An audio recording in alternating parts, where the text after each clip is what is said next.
So ISIS-K is the branch of the Islamic State that is in what it calls Khorasan, hence the K. Khorasan is Afghanistan, Iran, and that broader region as seen by historically by much of the Muslim community, although it's not really used much outside the jihadist world today.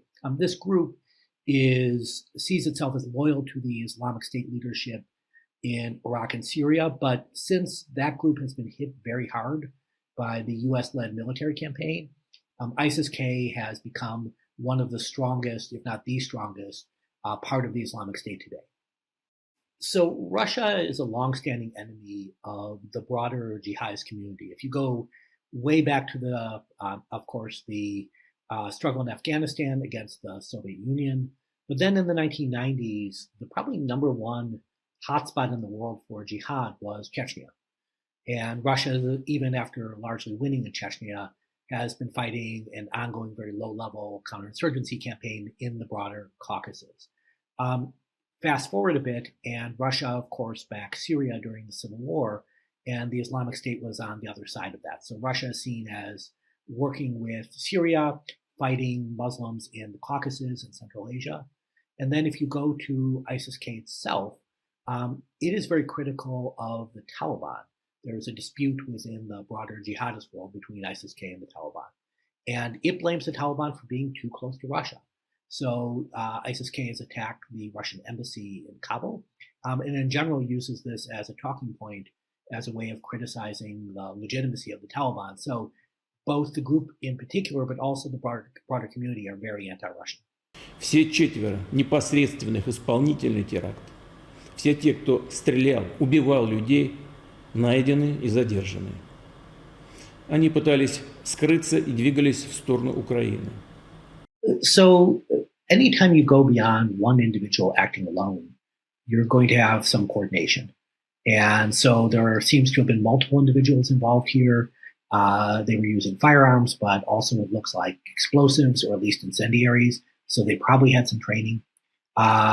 They're attacking a target in a coordinated way, so they probably had to plan this to some degree. So it suggests some degree of sophistication. But I would stress this was an undefended target.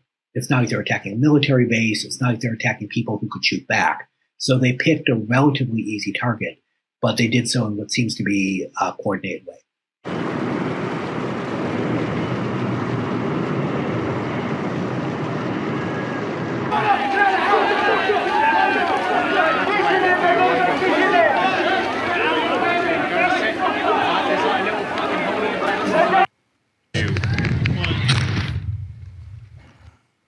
For what individuals on the ground were feeling in the way of blast effects. Finally, you will see the Marines orient towards the blast and seek cover. And ISIS-K at the time launched a devastating suicide attack that killed U.S. Marines and really for many Americans was the defining image of the chaotic retreat was that successful terrorist attack. Rilla, you're recognized. Chairman Rogers, Ranking Member Smith, ladies and gentlemen of the Committee, Command and our nation, I welcome the opportunity to talk to you today. ISIS surged their attacks in Iraq and Syria earlier this year, and the risk of attack emanating from Afghanistan is increasing. I assess ISIS Khorasan retains the capability and the will to attack U.S. and Western interests abroad in as little as 6 months with little to no warning. There is a concern this group is becoming more dangerous, and especially towards attacking targets that are not just linked to Afghanistan and Pakistan. ISIS-K has several thousand fighters is the general estimate. And it was largely believed to be more of a guerrilla group that did the occasional terrorist attack, but largely focused on Afghanistan.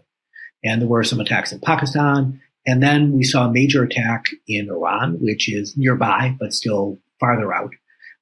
However, recently there were also some plots that European intelligence claims to have disrupted.